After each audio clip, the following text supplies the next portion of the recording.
නාමය කියන්නේ මොකද කිව්වේ දැන්? මම කියන්නේ නාමය කියන්නේ හිත ඇතුලේ තියෙන එක. රූපය කියන්නේ එළියේ තියෙන එක. ඒතකොට මේ දෙකේ එකතුව තමයි සිතක් පහළ වෙන්නේ. නැත්නම් සිතක් පහළ වෙන්නේ නැහැනේ. වැරදිද? නාමය කියන්නේ ඇතුලේ. ඇතුලේ කියන්නේ? තමන්ගේ නේ. දැන් ඇතුලේ හිතක් නැහැනේ. හරි කමන්නේ කොහොමද එහෙම කියමුකෝ හරි නාමය කියන්නේ මේ පැත්තේ. එහෙම කියමු. එතකොට රූපේ කියන්නේ පිට. පිට. ඒක පිට කියන්නේ මොනවද රූපේ? පිට කියන්නේ දැන් මේ පුටුව රූපයක්.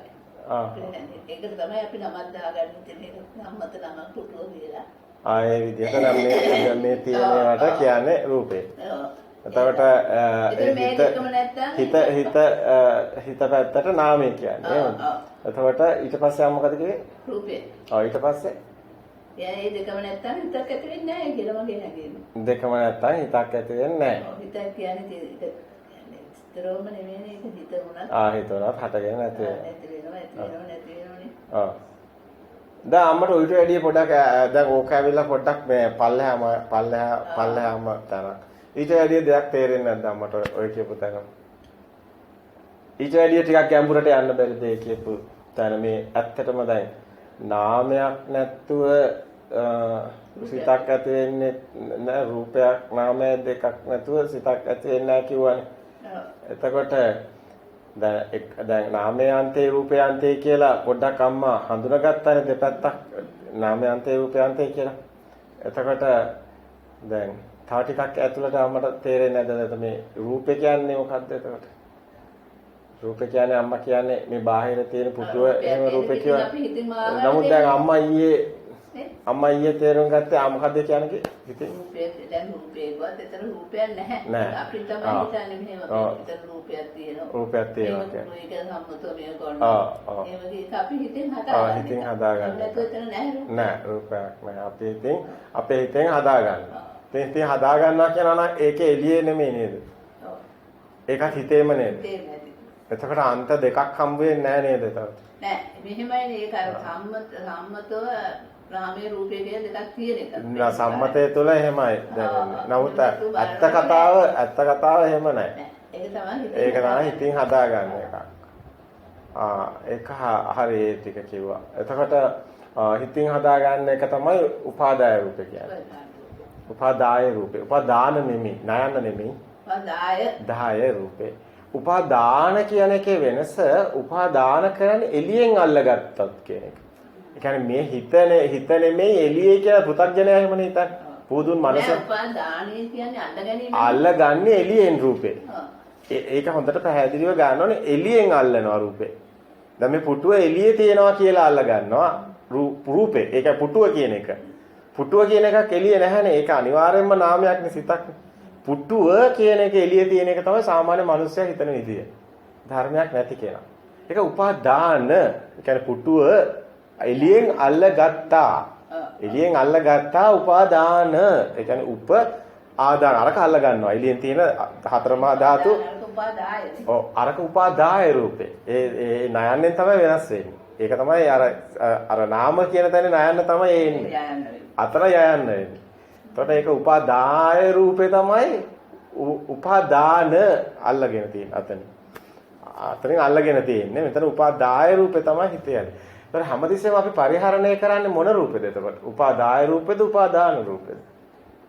උපාදාන කරගත් එකක්ද නැත්නම් උපාදාය රූපය. අන්න ඒක තමයි වැදගත්. උපාදාන කියන්නේ අල්ලගත්තේ ඒකනේ. ඒක අල්ලගත්තොත් එයා ධර්මෙ නෙමෙයි ඉන්නේ. එයා ධර්මෙන් පිට ඉන්නේ. එතකොට උපාදාය අපි හැමතිස්සෙම හිතේ තියෙන එකක් තමයි හැමතිස්සෙම අපි ජීවත් වෙන්නේ. එතකොට දැන් අපිට මොහොතකට මෙන්න මෙහෙම දෙයක් කරන්න පුළුවන්.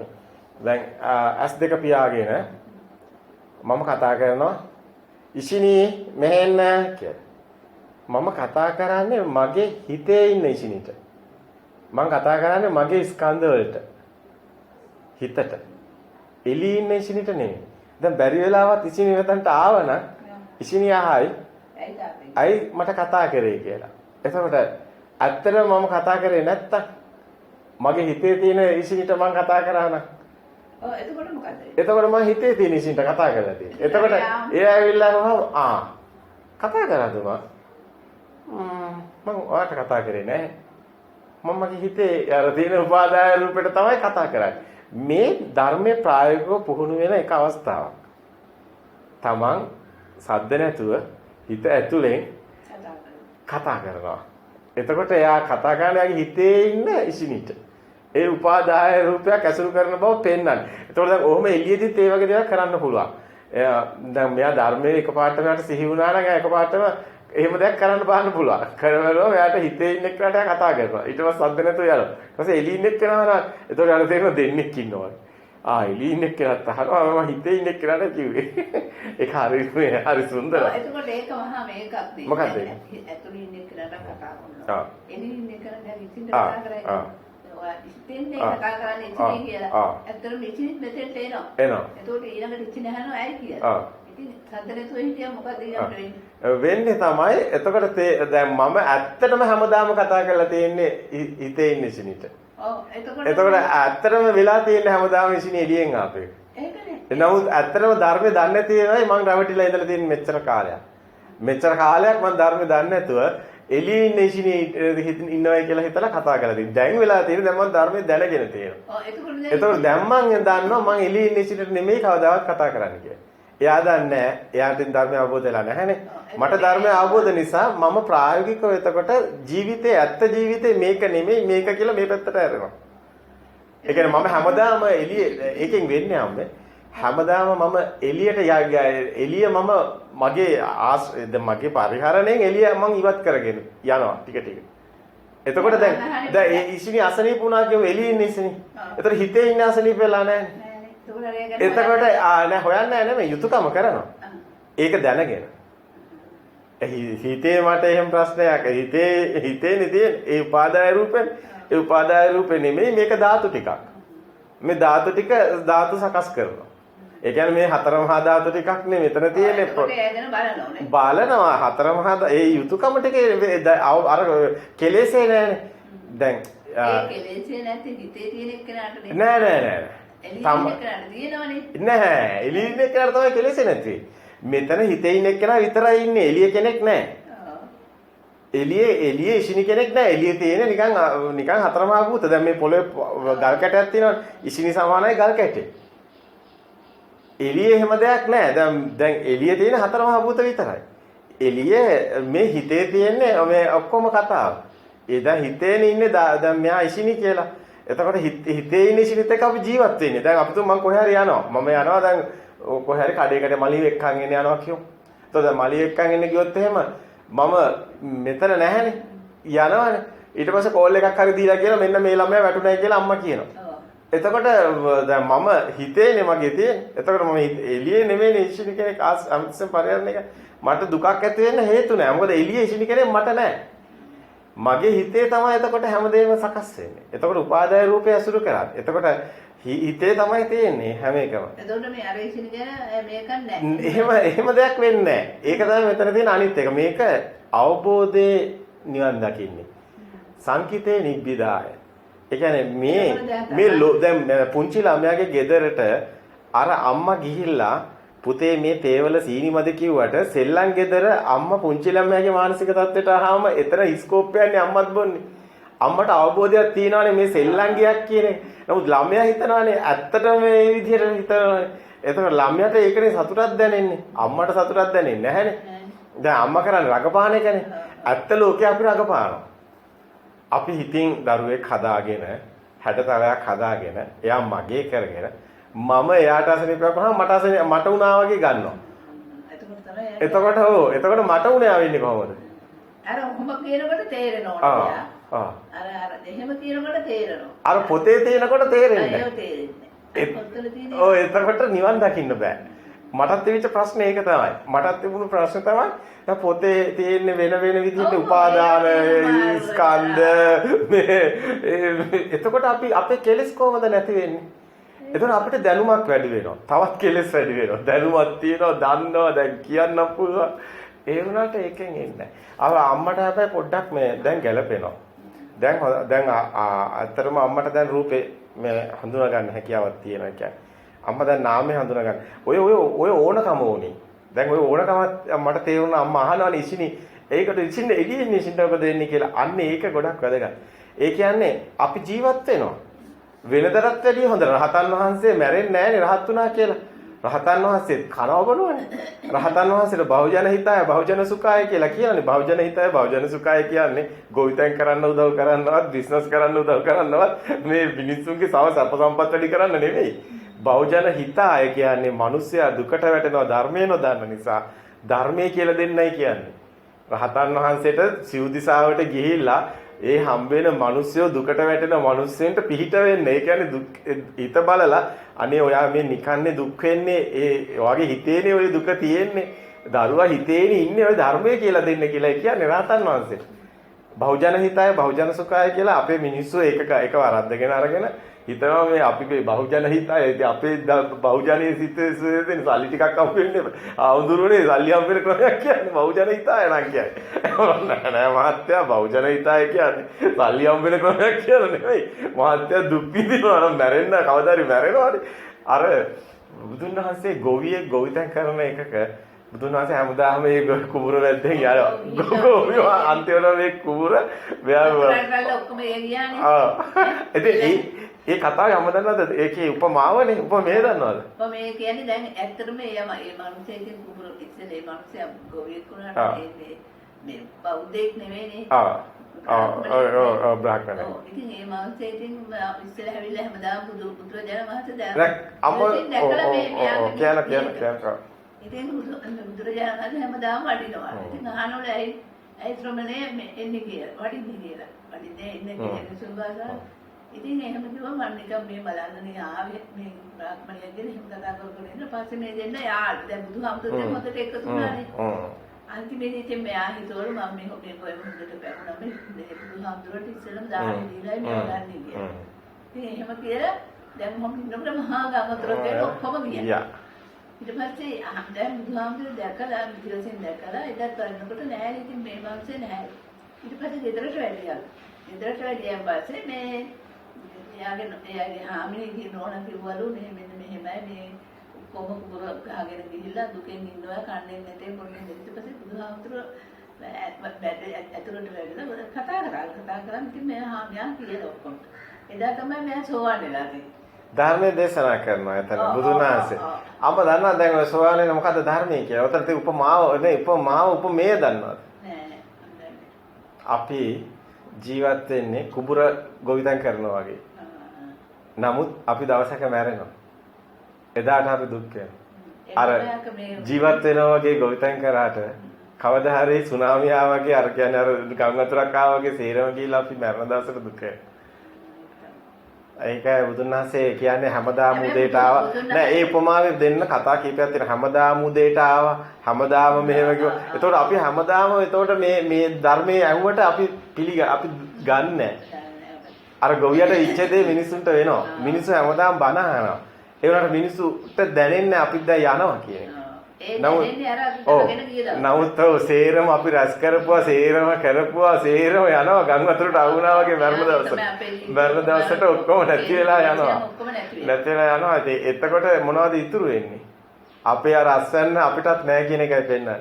අපි ගොවිතැන් කළා වපුරලා අවසානයේ අස්වැන්න නෙලන්නේ නැහැ කියලා බුදුහාමුදුරුවෝ පෙන්නනවා. ඒ වගේ බෞද්ධනානිකාය කතාවක් මේ ධර්ම දේශනා කරා ඒකේ යන්නහාමුදුරුවෝ එක මේ ගියාරු මේ බුදුහාමුදුරුවෝ වඩින් බලන්න මේ චන්න පැවිදි වෙලා හාමුදුරුවෝ ගියාරු මේ සැරියුත් මහරහතන් හැබැයි චන්නහාමුදුරුවන්ට එක ආලයක් එහෙම ඉන්නකොට ලොකු අසනීපයක් තිබුණා. ලොකුම අසනීපයක් ඒක දරා ගන්න බැරුව වේදනාව කොහොම. ඉතින් කොහොම හරි මේ එක දවසක් දෙහිම වැඩිලා යනකොට මේ සැරියුත් හාමුදුරුවන්ට කිව්වලු මේ සැරියුත් මහරහතන් මට මේ මොකක් හරි ආයුධයක් දෙන්න කියලා. ඉතින් ඇයි කියලා ඇහුවා මගේ ජීවිතේ නැති කරගන්නේ කොහොමද? ඉතින් ඒ වුණාට හාමුදුරුවෝ මේ සැරියුත් හාමුදුරුවෝ ධර්මයේ ඇතුළේ මෙයා මහරහතන් වහන්සේ කෙනෙක් කියලා. චන්න මහරහතන් වහන්සේ. ඒක සැරියුත් හාමුදුරුවෝ දන්නේ නැතුළු. ඉතින් ඊට පස්සේ ඔය කතාව වැරදිනේ. ඔව් මේ ඊයේ කිව්වේ. බුදුන් වහන්සේ හිටපු කාලෙද? ඔව්. ඒක වැරදිනේ. චන්න පිරිනිමංචකයේදී බුදුන් වහන්සේ පිරිනිවන් පානකොට චන්න රහත් වෙලා තිබුණේ නැහැ. චන්නට තමයි බ්‍රහ්ම දණ්ඩනේ පනවන්න කියලා මහා පරිනිබ්බාන සූත්‍රයේ තියෙනවා. චන්නට බ්‍රහ්ම දණ්ඩනේ පනවන්න කියලා ආනන්දයට පිරිනිමංචකයේදී බුදුන් වහන්සේ පනවනවා දඬුවම. ඊට පස්සේ ආනන්ද බුදුන් වහන්සේ පිරිනිවන් පෑවට පස්සේ අර සංඝ සංගායනාවේදී ඕක අවසානයේදී කියනවා. චන්නට බ්‍රහ්ම දණ්ඩනේ පනවන්න බුදුන් වහන්සේ මේ කරා කියලා කිව්වා කියලා. එතකොට තමයි බ්‍රහ්ම දණ්ඩනේ විග්‍රහ කරන්නේ අන්න එතන මොකද්ද කියලා. එතකොට චන්නට උපදෙස් දෙන්නත් එපා, ධර්ම දේශනා කරන්නත් එපා. චන්න කියන හැම එකටම ඒයි ගාලා නිහඬව ඉන්න කියලා. දැන් මේකේ කිව්වේ එහෙම නෙවෙයි. චන්න රහත් වෙන්නේ ඒකේ. දැන් ඒක තමයි අපි ප්‍රශ්නේ තියෙන්නේ. අපේ හාමුදුරුවෝ පටලවාගෙන තියෙන තැන. ඉතින් ඉන්නක කියන්නේ ඉතින් දැන් එදා ඉතින් ඒතර මොකක් හරි හාමුදුරුවෝ මොන හරි එහෙම කිව්වනම් චන්න රහතන් වහන්සේනවා කියලා ඒක නම් සම්පූර්ණයෙන්ම වැරදි. සම්පූර්ණ ධර්මයට පටහැන එකක් කියන්නේ. ඉතින් චන්න ඊට පස්සේ මේ දුන්නේ නැතුනේ. බෞද්ධ ආනාලිකාවේ එහෙම කිව්වනම් ඒක ඇත්තටම බෞද්ධ ආනාලිකාවටත් හොඳ නැහැ. හොඳ නැහැ. මොකද ඒ හාමුදුරන්ට එහෙම නම් ඒක පොඩක් ධර්මයේ පැහැදිලි නැතිනම් ඒ හොඳ නැහැ. ප්‍රසිද්ධියේ මේක හැමෝටම ඇහෙනවා. හොඳ නැහැ. වෙන චන්න රහතන් වහන්සේ කෙනෙක් නැහැ නේද? නෑ. අපි දැනුවත් මේ ශාසනය තුළ කතා වෙන්නේ ඒ චන්න ගැන විතරයි. ඉතින් ඊට පස්සේ මේ චන්න මෙහෙම දෙයක් කරනවානේ. චන්න කියනවානේ මම නිසා තමයි මෙයා බුදු උනේ. මං තමයි මෙයාට මුලින්ම බණ කිව්වේ. මේ අර චන්නගෙන් අහනවා චන්න මේ කවුද? කියනවානේ චන්න මම මේ මහල්ලෙක් ස්වාමීනි. ඒතකොට ඒ කියන්නේ මමත් මහලු වෙනවා චන්න. ඔය කතා ටික චන්නනේ කියන්නේ. ඔව් මේ කවරෙද්ද මහාන? මේ චන්න මේ කවරෙද්ද? ඒතකොට කියනවා චන්න කියනවා ස්වාමීනි මේ ලෙඩෙක් ස්වාමීනි. මමත් ලෙඩ වෙනවා චන්න. ඔව් ස්වාමීනි ඔබත් ලෙඩ වෙනවා. ඊට පස්සේ අහන්නේ චන්න මේ කවරෙද්ද චන්න? ඒතකොට කියන්නේ ස්වාමීනි ඔව් මේ මලකඩක් ස්වාමීනි. චන්න මමත් මැරෙනවාද? ඔව් ස්වාමීනි ඔබත් මැරෙනවා. ඊට පස්සේ කියන්නේ චන්න අර කවරේද? ඔය දවස් ගානකදී ඉච්ච එකක් කියනවානේ. ඊට පස්සේ කියනවානේ මේ ස්වාමීනි ඒ සත්‍ය සොයාගෙන යන කෙනෙක්. චන්න මේ ලෝකේ සත්‍යයක් තියනවාද? ඔව් ස්වාමීනි ඒත් සොයාගෙන යනවා. අන්න ඒක තමයි බුදුන් වහන්සේට වදින්නේ ගිහිගෙන ඉක්මලා සත්‍ය සොයාගෙන යන්න ඕනි මාත් කියන්නේ. පැවිද්දෙක්නේ දකින්නේ. ඒ පැවිද්දෙක් ස්වාමීනි කියලා කියන්නේ. දැන් ඕක චන්න අර පිරිනුවංශකේදී චන්නට හිතෙනවා දැන් බුදුන් වහන්සේ පිරිනුවම් පාන. දැන් බුදුන් වහන්සේට පස්සේ කවුද ඉන්නේ? මම තමයි බුදුන් වහන්සේට මුලින්ම මේව බණ කිව්වේ. එහෙමනම් බුදුන් වහන්සේට පස්සේ ඉන්නේ විතර මමයි. එහෙම තමයි චන්නට මාන්නයක් එනවා. ඕකට තමයි අර බ්‍රහ්ම දණ්ඩේ පණවන්නේ චන්නට. මොකද මාන්නේ නැති කරගන්න. හැබැයි කොහොම හරි අර කතාවෙන් මේ කිව්ව බණ කතාවෙන් මෙහෙමයි. දැන් ඒ වෙලාවේ කියනවා මට මෙහෙම ලොකු අසනීපයක් තියෙනවා. මට මගේ ජීවිතේ නැති කරගන්න ඕනේ කියලා ආනන්දනේ මේ නෑ ජීවිතේ එහෙම නැති කරගන්න එපා.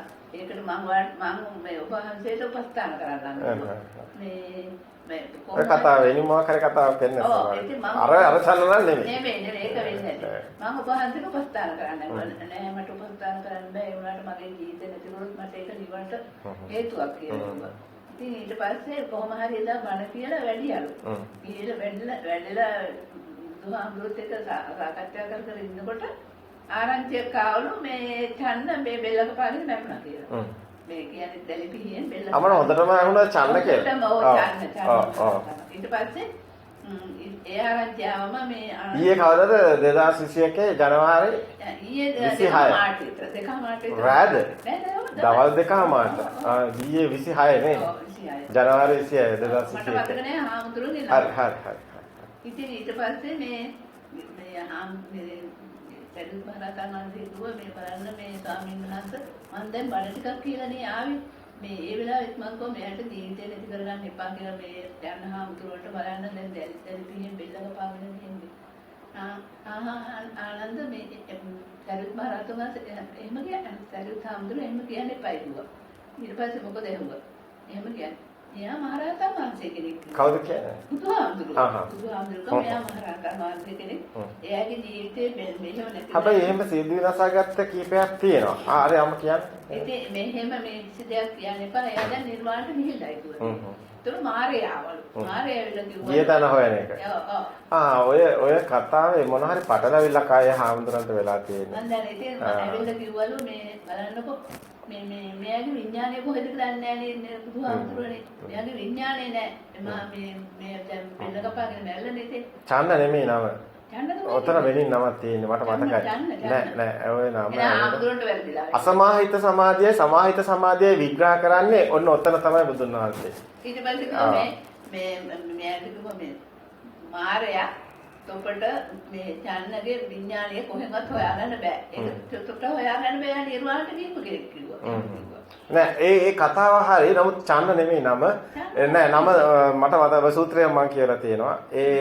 එතන තියෙන්නේ ඔතන තමයි සමාධියක් තියෙනවා. අසමාහිත සමාධියයි සමාහිත සමාධියයි. ඒ කියන්නේ මේ සත්‍ය දකින හිත. ඒ කියන්නේ දැන් මෙහෙම අපි සත්‍ය දකිනවනේ. සත්‍ය දකින හිත ඇති වෙනවා නැති වෙනවා. ඒ කියන්නේ අනිමිත්ත සමාධිය කියන්නේ. අනිමිත්ත සමාධිය කියන්නේ දැන් මේ ලෝකයේ ඇත්ත නෙමෙයිනේ. බොරුවක්නේ. බාහිර බොරුවක්. දැන් ඔය කතා වස්තුවනේ ආමුදුරෝ කියන්නේ. ඔය කතා වස්තුව ඇතුලේ තියෙනවා මේ ඕකේ තියෙන ධර්මයේ තියෙන අයි සියදු විනාසා ගත්තේ. අන්න ඒක තමයි මම මේ කියන්නේ. මොකද අපි ඒක හොඳට පරිශීලනය කරලා තියෙනවා ඔය කියන තැන. මේ විශේෂයෙන් පිටකේනුත් හොඳටම බලලා තියෙනවා. එතකොට අපිට ගත්ත දේ තමයි අපි එතනින් ධර්මයේ විදියට මේ ඒ හාමුදුරුවෝ අනිමිත්ත සමාධිය කියන්නේ දැන් මේ ලෝකේ ඇත්ත දකිනවා. මේ ලෝකේ බොරුවක්නේ අපි ඉන්නේ. මායාවක්නේ. දැන් අපි උපාදාය රූපයනේ පරිශීලනය කරන්නේ. එතකොට බාහිර තියෙන රූපේ බොරුවක් වෙනවනේ. දැන් ඉසිනේ එතන නෙමෙයිනේ. ඉසිනේ හිතේනේ. එතකොට හිතේ ඉන්න ඉසිනේ නම් ඒක ඇවිල්ලා තමන්ගේ හිත. එහෙමනම් මේ සේරම සිතුවිලි ලෝකයක් වෙන්න ඕනේ. එළියට හිත ගියොත් එහෙම එළියට ඇලෙනවා. එළියට හිත ගියොත් මේ ගහට ආස හිතෙනවා. මේ මේසෙට ආස හිතෙනවා. එහෙම වුණොත් රාගය, ද්වේෂය ඇවිස්සෙනවා. එහෙම වුණොත් මම වැටෙනවා ලෞකික භූමියට. හැබැයි ලෝකෝත්තර මේ දැන් මෙතන තියෙන අවස්ථා දෙකක්. එකක් තමයි දැන් මේ ධර්මයේ ප්‍රගුණ කරන කෙනා අම්මා හරි දැන් මේක ධර්මය අහුවට පස්සේ අපි කියනවානේ අම්මේ මේ එළියේ සිත බලන්න හැමතිස්සෙම එළියට යනවද කියලා. එළියට යනවා නම් සිත බාහිරට යනවා නම් ඒක රැවටෙනවා. විඥානේ මායාවට රැවටිලා එහෙනම් හැබැයි එහෙම වුණොත් සෝවාන් වෙන්නේවත් නැහැ. හැබැයි එතනින් ඒ හිත එළියේ නෙමෙයි හිත තියෙන ඇතුලේ කියලා දැක්කොත් ඇතුලේනේ එතකොට සිතුවිලිනේ තියෙන්නේ. එතකොට මේ ඔක්කොම සිතුවිලි තියෙන්නේ. දැන් මේ එනවා යනවා කියන එක අපි හිතනවා. විඥාණයෙන් අපේ හිතට එනවා. එතකොට මේ සිත දකින්න ඕනේ. එතකොට හැමතිස්සෙම මේ සිතුවිලි තමයි අපි පරිහරණය කරන්නේ. ඒ ෆෑන් එක කරගෙන කියන එකත් හිතනවා. අම්මා ඉන්නවා කියන එකත් හිතනවා. මේ මෙතන මෙහෙම මොනවා හරි ලයිට් එක දාලායි කියලා හිතනවා. ඒ හැම එකම සිතුවිලි තියෙන්නේ. දැන් සිතුවිලි නම් යාට සිතුවිලි වල කිසිම දෙයක් යාට හරයක් නැහැ. ඒකට නේ වටිනාකම් එන්න බෑ. එනකට රාග දේශ මොහ තියෙන විදියක් නැහැ. නමුත් එයාට තේරෙනව නෑ මම මේවා විඳිනවා කියලා. එතකොට අනිමිත්ත අතර සමාධිය ගිලිහෙනවා. දැන් දකින්න සමාධියක් තියෙනවානේ. දැන් මේ ධර්මයේ මේ විදිහට ප්‍රායෝගිකව දකින්න සමාධියක් තියෙනවා. ඒක සතිය ඒකයි කිව්වේ ශ්‍රද්ධාව මේ ඇත්ත දකින්න එක. ඒක දකින්න ගන්න වීරිය තමයි වීරිය. ශ්‍රද්ධා වීර සතිය තමයි මේක නිතරම පේන එක. ඇත්ත මේ හිත කියලා පේන එක. ඊට පස්සේ සමාධිය තමයි ඊට පස්සේ හිතමයි කියන එක යාට ප්‍රත්‍යක්ෂ වෙන එක. ඒතර සමාධියක් තියෙන. ඒක ලෝකෝත්තර සමාධිය. දැන් ලෝකෝත්තර තමයි මේ පංච ඉන්ද්‍රිය ධර්ම ලෝකෝත්තරයි. නේ ලෞකිකව දැන් ඔය සමතේට දාලා කතා කරන්නේ ඒ දන්නේ නැති කමටයි. නමුත් මෙතන අනිමිත්ත සමාධිය මෙතනින් උපදින්නේ. මොකද මේ දකින්න එකට සමාධියක් උපදිනවා. නිමිත්තක් ගන්න. ඒතකොට අනිමිත්ත නිමිත්තක් ගන්න. නිමිත්ත කියන්නේ සිත දුවනවා. ඒ දුවන හැම සිතක්ම එයා ප්‍රජානාදී ඇත්ත දකිනවා. එතකොට එයා ඇත්ත දකින ලෝකෙක ඉන්නවා. ඒ කියන්නේ මේ ලෝකේ මායාව දකිනවා. මායාව දකින කෙනා ලෝකෙට රැවටෙන්නේ නැහැ. ඒ මොකද ලෝකෙන් මිදෙනවා. විනය්‍ය ලෝකේ. එතකොට එයා දුක්ඛ දෝමනස්යෙන් මිදලා රහත් භාවයේ ලබනවා.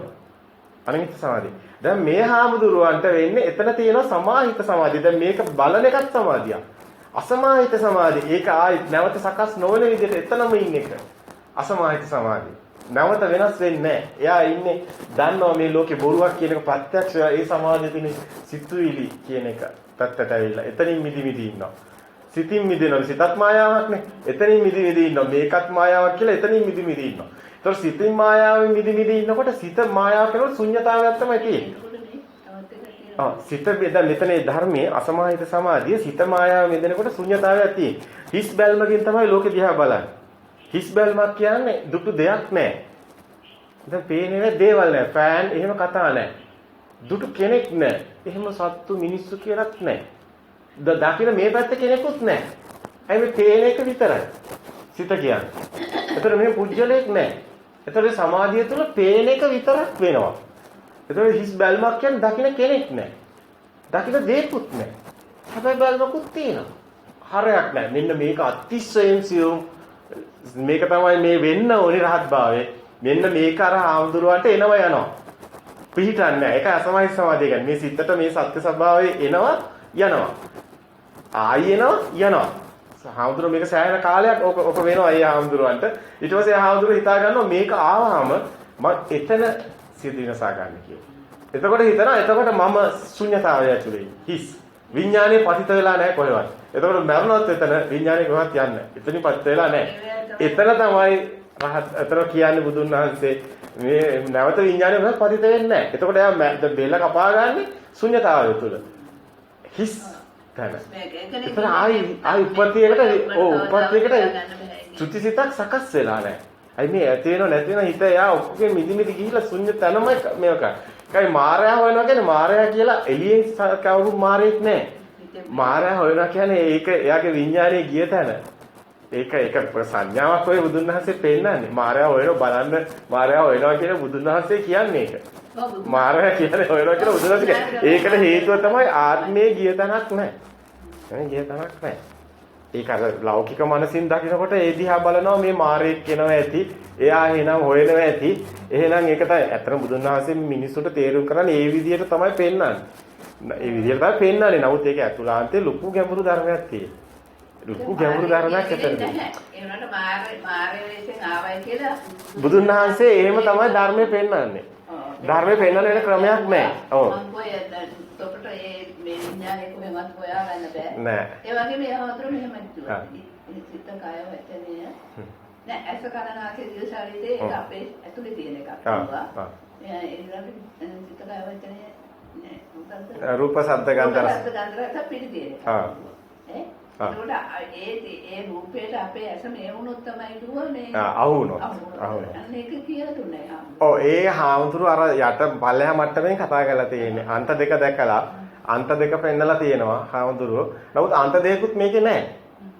අර අන්ත දැන් මෙතන ඇහැ තියෙනවා අතන රූපේ තියෙනවා කිව්වොත් එතන අන්ත දෙකක් තියෙනවානේ. අන්ත දෙකේ ඉන්නකම් අම්මේ ලෞකික මට්ටමේම තමයි. අපි ධර්මයේ කියනවා වෙන්න පුළුවන් ධර්මයේ දකින්නවා වෙන්නත් පුළුවන් සමහරට පල්ලෙහාම ඉන්න කෙනෙකුට ওই ටික කියන්නත් ඕනි දැන් මේ ධර්මයේ අහන්නේ ගොඩක් වෙලාවට ගොඩක් දන්නේ නැති අයනේ ඒක නිසා අර තැන් දෙක පෙන්වන්න ඕනි අජ්ජත් බහිද්දා තැන් දෙක පෙන්වන්න ඕනි ඒක නිසා බණ එහෙම කියන්න පුළුවන් නමුත් අර වචනේදී සමහරට ඒක මට වචනේ මට මතක හැටියට ඡයන්න නෙමෙයි චන්න නෙමෙයි වෙලින් නමක් එතන තියෙන්නේ හැබැයි තවත් හාමුදුරු නමක් ඒ වගේ කතා ඒකටම ඒ හාමුදුරුවෝ කිව්ව තවත් මොකද්ද මට මම දැනන්නේ තෝම දෙන්න නම. ඔව් ඒක වෙලි නමක් ඒ වගේම එතන සමහරට එහෙමත් චන්න කියලා කෙනෙකුත් සමහරට පැවිදිලා හිටියක් දන්නේ නැහැ. අර චන්නට අමතරව අපි ඒ කතාව එක නිසා අපි ඒක සම්බන්ධ තියෙනවා. ඒ හාමුදුරුවෝ තර වගේම මේ බඩ කපාගෙන නසාගත්තා. හැබැයි ගොඩක් වෙලාවට මේ දැන් සූත්‍රවල තියෙන උපමාව හැම එකකම උපමාව. දැන් අම්මට අර ගොවිතැන් කරන එකෙත් මම උපමාව පෙන්නුවා, උපමේය පෙන්නුවා. ඒ අපි හැමදෙස්සෙම ධර්මයේ පැත්ත වෙනවම හිතන ඔය කතාව රස විඳලා බෑ. දැන් ගෝවියාගේ ඒවා කතාව රස විඳලා බෑ. අපි ඒකේ ධර්මයේ ගන්න ඕනේ. හැම එකේම දැන් සූත්‍ර දේශනාවල තියෙන එක තමයි යටින් ධර්මයේ තියෙනවා. නමුත් මිනිස්සු දැන් සූත්‍ර අහන්නේ කතාව. ඕන්න ඔතනයි දැන් තියෙන ගැටලුව. කතාව දැන් අම්දුරුත් ඒක කියන්න ඕනේ කතාව රස විඳින එක නෙමෙයි මේකේ තියෙන ධර්මයේ ඊටාම වැදගත් කියන එක කියන්නේ. අපි ධර්මයේ ගන්න ඕනේ කියන්නේ. දැන් අතන හොඳයි එහෙම ඒ අම්මට ඒ ටික අම්මා දැන් ධර්මය කියන්නේ අම්මා දැන් අම්මගේ ධම්මචක්කුසේ ටිකක් තියෙනවා දැන් පිවිදීගෙන එනවා දැන් බොජ්ජංග වැඩෙනවා ඇඟේ. දැන් අම්මට බෝධිඅංග වැඩිගෙන එනවා. දැන් ඕක හොඳ මට්ටමක්. අම්මා ආයි වැටෙන්න යන්න එපා. අතන්ට කලින් හිටපු මට්ටමට වැටෙන්න යන්න එපා. සත්‍ය ධර්මයේම දැන් ඔය අහන්නේ තම සමහරව අම්මට තේරෙන්නේ නැති මේක ධර්මයට නෑ වගේ කියලා තේරෙන්නේ නැති සමහරට අම්මා ගලපනවා ඇති. නෑ ගොඩක් ඒවාට දැනෙන්නේ නැත්නම් මම ඒක ඒක තේරෙනවා ඇති.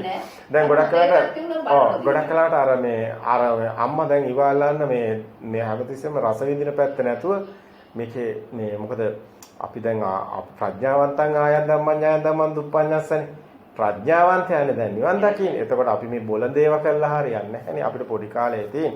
ඒ පොඩි කාලෙත් මේ නිකන් කියන දැන් මෙච්චර දැන් අපි ගොඩක් වෙලාවට අපි කරන්නේ හිස් දේවල්නේ අපි ජීවිත කාලේ ගොඩක් මිනිස්සු කරන දේවල් දැක්කම අපිට තේරෙනවා මේ මිනිස්සු මැරෙනවා කියලාවත් හිතන්නේ නැති මිනිස්සු නේද ඉන්නේ කියලා තේරෙනවා.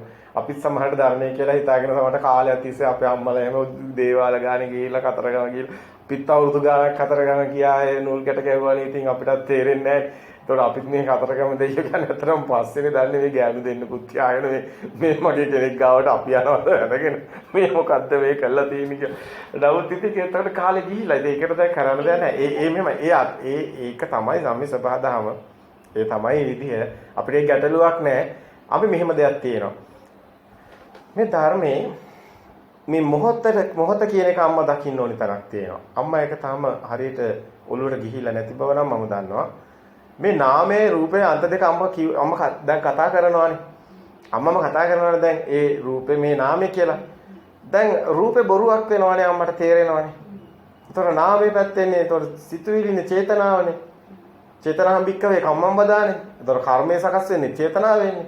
වචී සංඛාර, කාය සංඛාර, මනෝ සංඛාර කියන්නේ කර්මයනේ. එතකොට ඒක හැදෙන්නේ චේතනාවෙන්. එතකොට චේතනාම් බික්කවේ කම්මම් බදානේ කියනකොට චේතනාව කියන්නේ සිත. එතකොට නාමයේ පැත්ත. එතකොට රූපේ කියන්නේ බාහිර. එතකොට අම්මට තේරෙනවා දැන් මේ රූපේ පැත්ත නෙමෙයි අත්‍තරම රූපෙත් හැදෙන්නේ චේතනාවෙන්. උපාදාය රූපේනේ. හිතෙන්නේ හැදෙන්නේ මේ කොට්ටේ කියන එක. එතකොට එහෙනම් අම්මා චේතනාවම තමයි අම්මා පරිශීලනය කරන්නේ. ජීවත් වෙනවා කියලා. එතකොට මැරෙනවා කියන එක මේ කය මැරෙන එකක් නෙමෙයි චේතනාව මැරෙන එකක් තමයි සිත මැරෙන එකක් තමයි වෙන්නේ. ඒක තමයි ප්‍රශ්නේ තියෙන්නේ. ඔව් දැන් සිත මැරුණා කියන්නේ දැන් සිත මැරුණා. එතකොට කයක් නැහැ. දැන් කය තිබුණාට ඒකෙන් වැඩක් නැහැනේ. ඔව්. ඒකම තමයි පිරිනොම් පෑම. ඒක තමයි සෝපටිසේස නිබ්බාන කියන්නේ. හැබැයි සිත මැරෙනවා කියුවට සිත කියන එක කවදාවත් නැති වෙන්නේ නැහැ. කය තියෙනකන් සිත තියෙනවා, ස්කන්ධය තියෙනවා. ස්කන්ධයනේ සිත කියන්නේ. අන්න එතන හොඳම වැදගත්. අම්මේ වචන සාමාන්‍ය හුරු නැහැ තාම. ස්කන්ධය තමයි උපාදාය රූපේ කියන්නේ. ස්කන්ධයේ තමයි වේදනා සංඥා සංකාර තමයි සිත හැදෙන්න මූලය වෙලා තියෙන්නේ. එහෙනම් වේදනා සංඥා සංකාර තමයි විඥානය හදන්නේ. ඒ කියන්නේ පංච ඉන්ද්‍රියන්නේ. ඔව්. ඒ පංච ඉන්ද්‍රියන්ගේ මේ පංච ඉන්ද්‍රිය ධර්ම. ඒ කියන්නේ මේක පංච ඉන්ද්‍රිය ඒ වචනේ එක ගොඩක් තැන්වල තියෙනවා. දැන් අර කලින් කිව්වේ සද්ධා ඉන්ද්‍රිය ඒක කිව්වෙත් එහෙම පංච ඉන්ද්‍රිය ධර්ම. නමුත් ඉන්ද්‍රිය කියන්නේ මේ ක්‍රියාත්මක වෙන එක. ඉන්ද්‍රිය කියන වචනේ හරි ක්‍රියාත්මක වෙනවා. ඒ කියන්නේ වේදනා අපි මේ දකින්නකොටම පාට වලට ටක් ගාලා මේ ඇහැ කියන එකට මේ ප්‍රසාද වෙනවනේ. දැන් සද්ද අපිට ප්‍රසාද වෙනවා. ඒ කියන්නේ අපි දැන් කණ්ණාඩියක් මෙහෙම අල්ලන් ඉන්නවා වගේ ලයිට් එළියක් ආපු ගමන් දිලිසෙනවා. රතුපා දැන් මේ වගේ වර්ණ මොනවද ආලෝකෙනේ මේ එන්නේ. ඒවට මේ දිලිසෙනවා. ඒ කියන්නේ ඇහැ කියන්නේ ඔක්කොම මේ ආලෝකයට ප්‍රසාද වෙන එකක්. ඒ කියන්නේ වර්ණ ඔක්කොම හැඩතල ප්‍රසාද වෙනවා. ඒක හැඩතල එක එක අර නියන් අඩු වැඩි වෙන විදිහට අර රූප ඡායාව පේනවා.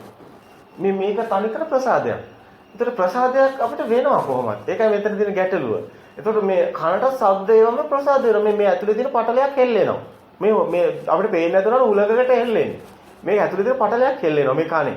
ඒ පටලයක් දැන් කන නැති කෙනෙකුට ඇහෙන්නේ නැහැ. ඒතර කනේ තියෙන එක්කනට නැහෙන්නේ. එතකොට මේ පටලයක් මේ හෙල්ලෙනවා. ඒතර කර්ම සංකේ මේක හෙල්ලනකොට අපි මේ තියෙනවා මේ සද්ද එනවනේ ප්‍රසාදයක් මේ වෙන්නේ. ඒ කියන්නේ ප්‍රසාදයක්. ඇඟේ තියෙන තුනීම පටලයක් මේ හෙල්ලෙන්නේ. දැන් අපිට මේ කන වගේ මෙහෙම ඇදුනට මේක ඇතුලේ තුනී පටලයක් තියෙනවා කම්බරේගේ. ওই තුනීම පටලය යන්තම් හෙල්ලෙනවා. ඒකයි මේ ගැටලුව දෙදරනවා. ඒ දෙදරිල්ල අපිට සද්දයක් වෙනවා.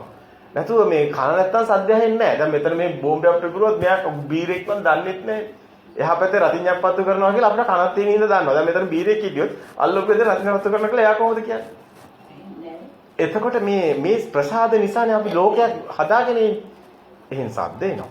එහෙන් රූප එනවා. එහෙන් මේ හුලං අවලව දිනවා ඇඟට දැනෙනවා උණුසුම සීතල. අපිව ජීවමාන කළා ප්‍රසාද ටික. ප්‍රසාද ටික නිකන් අපිව නිකන් පණක් කළා. පණක් කවුරුත් කළා නෙවෙයි. මෙතන පණ වගේ මේවා සේරම නලියන එකක් තියෙනවා. මේක නිකන් අර නලියන බෝලයක් වගේ අපේ ශරීරේ. මේ වටේට නලියනවා. මෙහෙන් රස්නියට පිච්චෙනවා දැවෙනවා එහෙම වෙනවා. එහෙන් මේක මෙහෙන් සද්ද වලින් මෙහෙම වෙනවා. එහෙන් මේක ආලෝකයක මෙහෙම තනිකර මේක නලියන ගුලියක් වෙලා. අතර මේක කවුරුත් කරනව නෙවෙයි. සබා දහමෙන්ම මේක සත්‍යයක් ඇති වෙලා.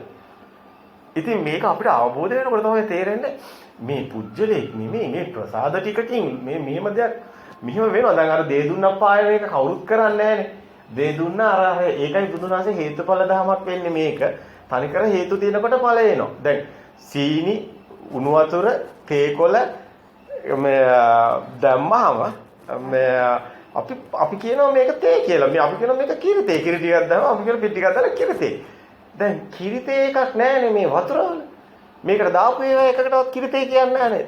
වෙනම ගත්තාම වතුර ටිකට කිරි තේ කියන්නේත් නැහැ. මේ තේ කොළට කියන්නේත් නැහැ. මේ දාපු එකකටවත් කිරි තේ කියන්නේ නැහැ. නෝ කිරි තේ කියන එක ආයි වතුර කරන්නත් බෑ. කිරි තේ වලින් ආයි වතුර එන්නේත් නැහැ. එතකොට මේ දේ දුන්න ඒ වගේ මේකත් අපේ ප්‍රසාද වලින් හැදෙනවා එකක්. මෙහෙම ගිහලා අපි මේ සද්ද ටික මේවට එකතු කරනවා. අර පොඩි කාලේ පුංචි ළමයට අර අම්මා කියන එක හැදිච්ච විදිය තමයි වටිනාම තැන. අඥානිය භාරේනවා කියලා උදුන්නස වෙනවා. ඒක ගොඩාක් ඔයිට වැඩි වෙනස් ඒවා ගොඩාක් තියෙන ලොකු සූත්‍රයක්. නමුත් ඒකෙන් අපි අරගෙන තමයි මේ ටික ගලපන්නේ. ඒ කියන්නේ අග්ගය මේ දැන් මෙතන කියන්නේ ස්කන්ධාරම් පාති බව පුංචි දරුවා. දැන් ඉපදෙනකොට ප්‍රභාස්වරයි. කෙලස් නැහැනේ. ඒ දරුවා හඳ දන්නෙත් නැහැ, ඉර දන්නෙත් නැහැ, රතු පාට දන්නෙත් නැහැ, කහ පාට දන්නෙත් නැහැ, මොන්ටිසෝරි කියලා පාටත් උගන්නලා එහෙමනේ මේ ළමයව ගන්න. ඊටත් වැඩිය මේ ළමයා අම්මා දන්නෙත් නැහැ. ඒත් අර හැඩතලේ ආවම කියනවනේ මේ අම්මගේ දිවසේ මාගල අපි හොඳටම දන්නවනේ බබාලා මායන්නනේ කී ඉන්නේ. කියා ගන්න දරුවනේ ඉන්නේ. ඒකට එතන තමයි වටිනාම තැන කොහොමද මේ නාමය හැදුනේ කියන එක. එතනින් තමයි ආරම්භය තියෙන්නේ. මොකද හැඩතලේ මෙහෙන් එවලා මෙහෙන් සද්දේ වුණා. කවුරු හරි කියන්නේ නැතුව මේ සද්දේ එන්නේ නැහැ. දැන් කොරෝනා එක දැන් වෛරස් එක හැදෙන වෙලාවෙත් චීනෙන් කිව්වා මේක මුලින් අපි නමත් කවුරුහරි දාන්න එපා. ඒගොල්ලෝ කිව්වා කොරෝනා කියලා. ඒගොල්ලන්ට අර කොරියාව කොරෝනා වචන චීන භාෂාව. නමුත් මේක ඉංග්‍රීසි පැත්තට ගියාම ලෙඩේ ඉංග්‍රීසි කාරින්ට වෙනම උරු නෑ. ධම්ම COVID-19 කියලා. ඉතින් ඒතකොට මේක මිනිස්සු දාගන්න එකක්.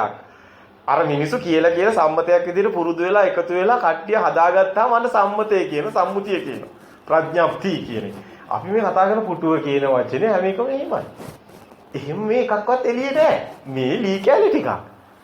මේක අර විග්‍රහ මිනිස්සු හදාගත්ත කොරෝනා හදාගත්තා වගේ තමයි පුටුව හදාගෙන තියෙන්නේ. ඇත්තටම මේ කොරෝනා එකේ නම දාපු හැටි ඒ විදිහට තමයි පුටුව දාලා තියෙන්නේ. ඒක අපි දවසක් කිව්වනේ.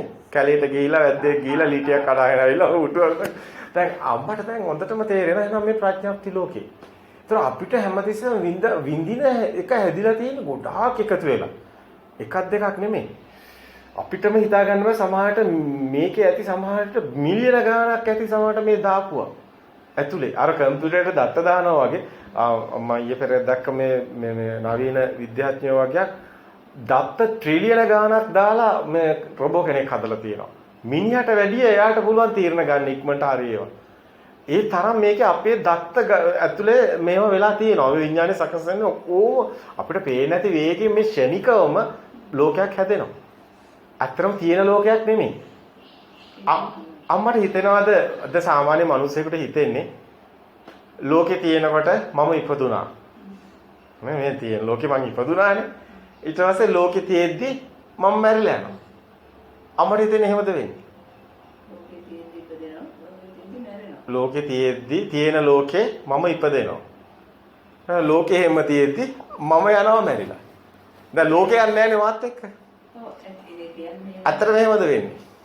නෑනේ. ඒක කොහොමද?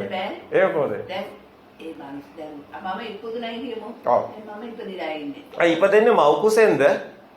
ස්වභාවයෙන් ඉපදෙන්නේ. කොහොමද ඉපදෙන්නේ?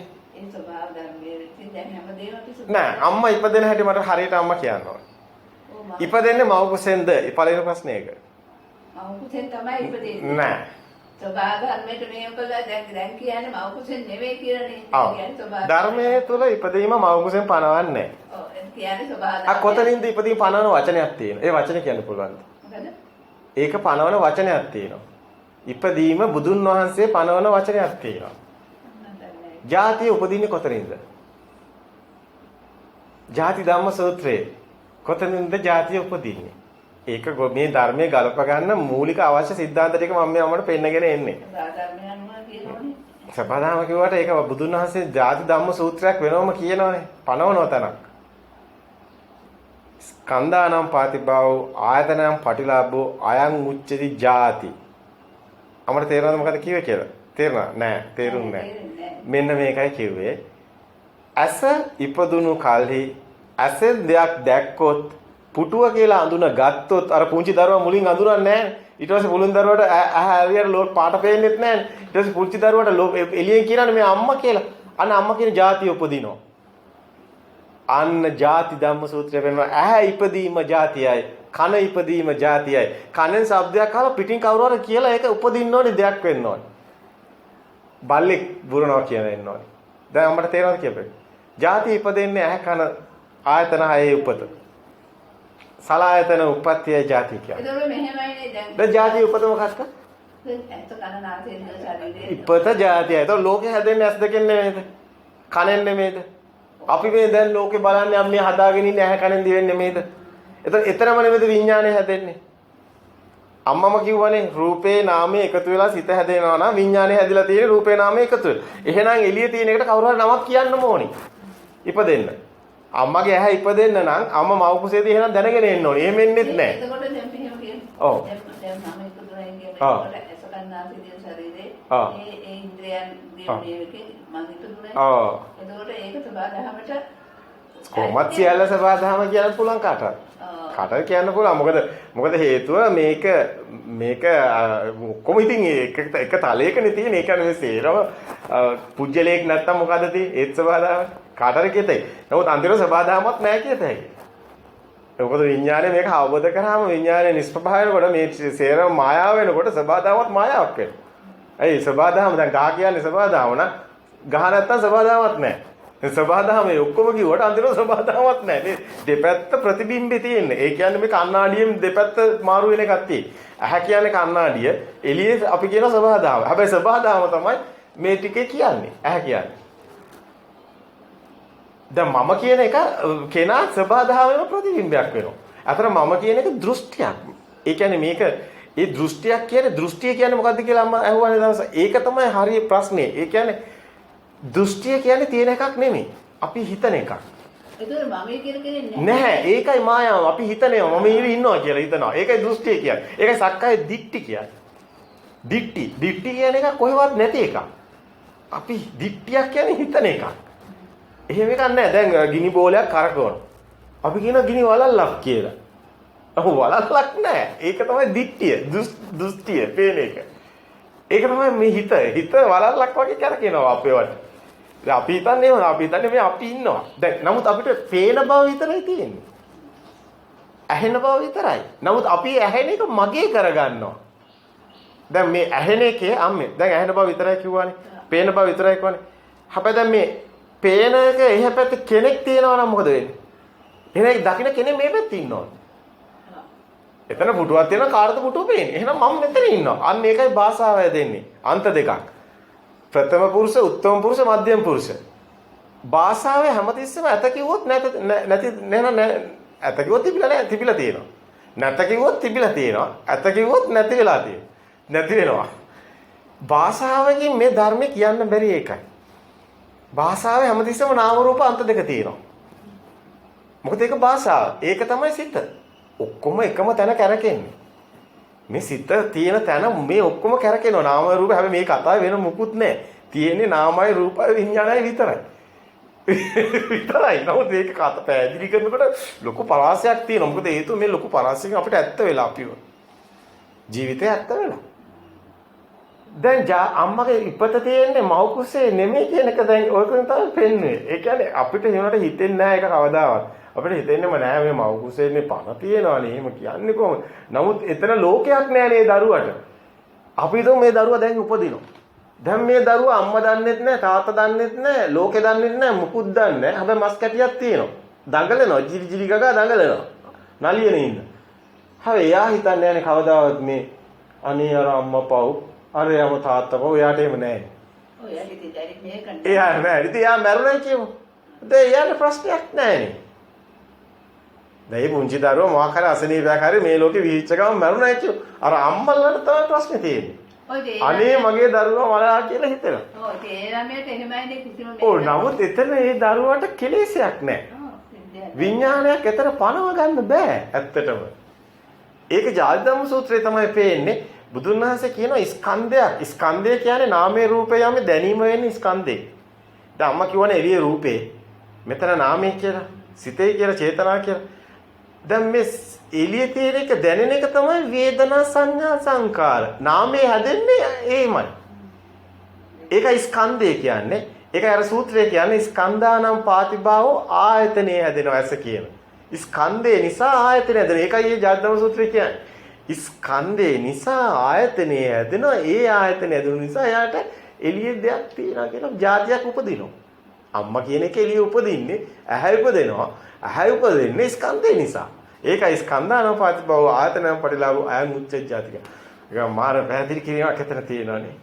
බුදුන් වහන්සේ ඉතින් පැහැදිලි කරන්නේ ඒක අපි නෙවෙයි. දැන් අපි ප්‍රතිබිම්බයක් කළා බුදුන් වහන්සේ කියපු දෙයට එන්න. හැබැයි අම්මට දව කියනවා යන බව මට තේරෙනවා.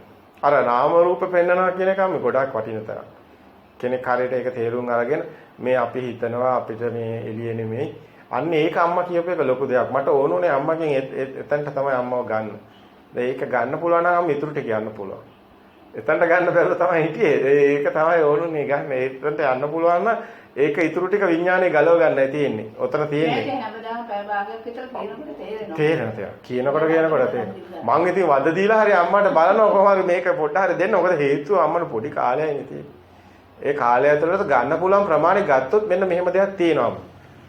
මේ ධර්මයේ යම්කිසි විදිහකට අම්මා හිත ඉන්න වෙලාවක මලොත් අම්මා කොහේ ඉපදුනත් ඒ ධර්මෙත් එක්ක ඉන්නවා. ඒකයි කියන්නේ ඔස්සග්ග පරිණාමය කියන්නේ. නෑ මම නම් කොයි වෙලාවෙත් ඒක තමයි මේ බුදුන් වහන්සේ පෙන්නනවා හොඳ උපමාවක්. මේ ගඟට ඇලවෙලා තියෙන ගහක්. මේ ගහ හදිස්සේවත් වැටුනොත් වැටෙන්නේ ගඟටමනේ කියලා කියන්නේ. ඒකයි කියන්නේ ඔස්සග්ග පරිණාමය කියන්නේ.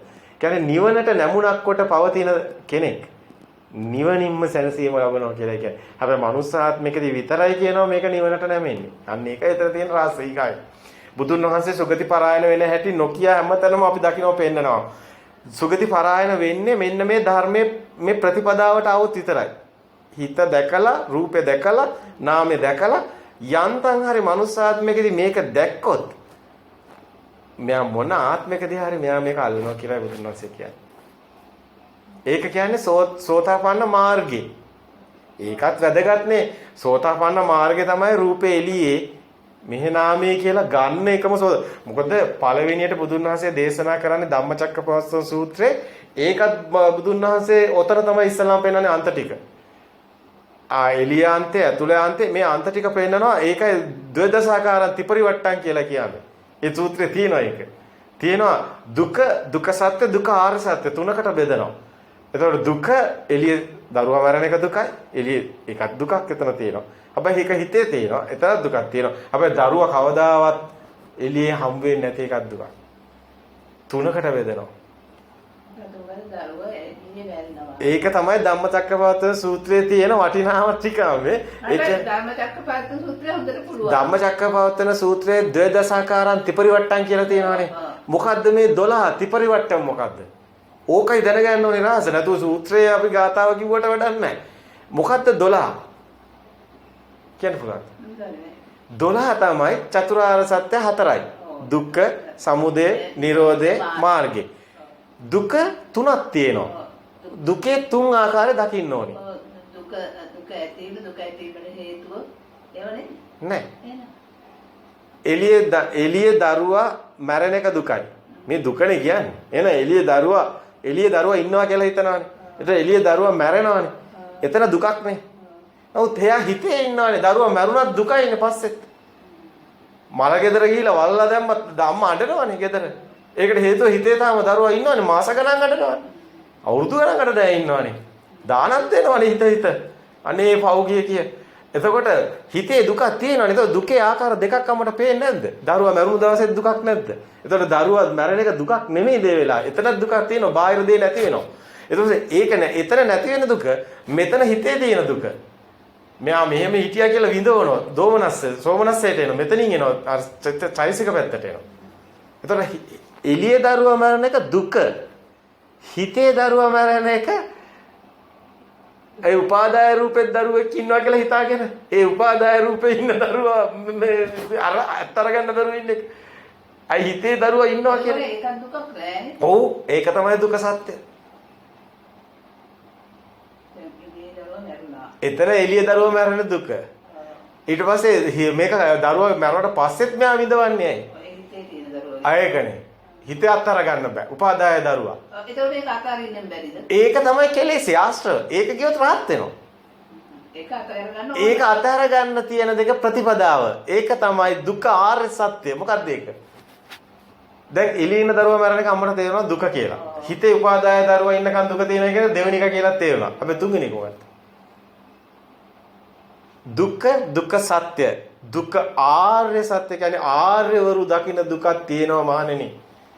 එයාට නාමෙත් නෑ රූපෙත් නෑ. නාම රූප දෙකෙන් මිදුණු ආර්යවරු දකින්න දුක මොකද්ද? එයාට එළියෙත් දරුවා නෑ. දරුවා නෑ. සමුදය. මොකද්ද ඒ දුක? තර සමුදය කියන වචනේ තමයි තියෙන්නේ. නමුත් සමුදය නෙමෙයි උත්තරේ. ආර්ය දුක්ඛ ආර්ය සත්‍ය කියන්නේ එළියේ දරුවෙක් කියන එකක් නෑ. දරුවෙක් ඉන්නවා කියන හිතෙත් දරුවෙක් ඉන්නවනේ. හිතෙත් ඒ කියන්නේ රූපයක් තියෙනවා. ඒකනේ මේකේ කියන්නේ රූප සංඥාවක් ගැන. ඒක දැන් එළියේ දරුවෙක් දැන් හැමනම් මේ එළියේ ඉන්නේ අම්මේ හතර මහා භූතනේ. ඒ දැන් මෙතන චෛසික දරුවෙක්නේ රූපයක්නේ. ඒකනේ රූප ලෝකයක් උඩ පෙන්නන්නේ. කාම භූමියක් පෙන්නන්නේ. රූප භූමියක් පෙන්නන්නේ. ආය අරූප භූමියක් පෙන්නන්නේ. මේ තුන් භූමියම හිතේ තියෙන්නේ. එළියේ දරුවා එළියේ. මේ දරුවා රූප සංඥාව. උපාදාය රූපේ කියන්නේ සංඥාවක්. ඒකනේ සංඥාව විඥාණයට හේතු වෙන්නේ. ඒකයි සංඥා තියෙනකන් සංඥා භාවයේ තබ්බ. මේක විඥාන භාවයේ තබ්බ මොකද ප්‍රඥා පරිඤ්ඤය. ප්‍රඥා භාවයේ තබ්බ විඥාන පරිඤ්ඤය. මෙතන ඒක නෙමෙයි. මෙතන සංඥාව තමයි විඥාණයට හේතු වෙන්නේ. තාම ගැඹුරු මේ තාම අම්මා එතනට ඇවිල්ලා නැහැ. නමුත් මේ අම්මා කිව්වනේ මේ ධම්මචක්කපවත්තන සූත්‍රය දන්නවා කියලා. නමුත් තම තේරුම දන්නේ නැති එකයි ප්‍රශ්නේ තියෙන්නේ. ඒක මම අම්මට හැමතිස්සෙම කිව්වේ මේ ගාථාව කියවලා නිවන් දකින්න බෑ. හැබැයි මේකේ තේරුම බැලුවොත් නිවන් දකි කියලා කිව්වේ. මේක කල්යාණ මිත්‍රේ නෑ. මේ කල්යාණ මිත්‍රෙක් ඕනමයි. මේ ධර්මයේ අම්මේ දන්න කෙනෙක් කියලා දුන්නේ නැත්නම් අම්ම කොහොමද දන්නේ? මේක 12ක් තියෙනවා කියලා. අම්ම කොහොමද දන්නේ නැත්නම් මේක 3ක් තියෙනවා කියලා? එළියේ දුක වෙනයි. මේ දුක්ඛ සත්‍ය. මේක දුක්ඛ සත්‍ය. මේක තමයි ඇත්ත දුක කියලා වෙන දුක්ඛ සත්‍ය. අරක දුකක්. හතරමහා භූත නැති වෙනවා. මෙයාට හතරමහා භූත තියෙනවා කියලා හිතාගෙන ඉන්න හතරමහා භූත ටිකක් නැති වෙනවා. රත්තරන් කියලා දෙයක් තිබුණා නැති වෙන එක දුක. හැබැයි මේක හිතේ තාම රූපේ තියෙනවා. සංඥාවනේ සිත හදන්නේ. ඒකනේ කියන්නේ මේ පෙර මතකයේන්නේ. දැන් මේ සිතක් උපදින්න හේතු වෙන්නේ පෙර මතකයක්නේ. දැන් මේ සිතක් එනේන සිත පරණ සිතක් කියලානේ අපි කියන්නේ. පුටු කියලා දෙයක් තියෙනකම් මෙයාට පුටු උපදිනවා. එහෙනම් පුරාණ විදම් වික්කමේ කම්මවද පෙර මතකයෙන් තමයි සිතක් උපදී. මේ පුටුව අපේ කලින් මතකයක්. දැන් මාළි කලින් මතකයක් අම්මගේ. දරුවෝ කලින් මතකයක්. මේ මතකේ නැත්තම් අම්මා නිවන් දකිනවා. මතකේ තමයි අම්මා නිවන් දක්කන්නේ නැත්තේ.